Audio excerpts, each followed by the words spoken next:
Én Frigó vagyok, és egy kis segítséget kérnék tőletek. Nos, hát ott láthatjuk, be van dugva a hangfalam, világít minden. És a gépen egyszerűen nincsen hang. Na, felhúzzuk maximumra, és akkor így sem mutassa, hogy fel tudom húzni a hangerőt. Valami nagy baj van vele. Tudom, próbáltam már azt is, hogy ugye a vezérlőpultban a hardware hozzáadásánál rákerestem arra ami blablabla letöltöttem, a Realtek-et. Ott van a Realtek,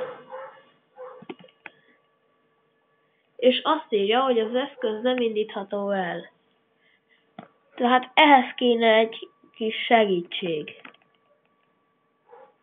Úgyhogy ennyi lett volna a videó. Segítsetek ki, léci, sziasztok!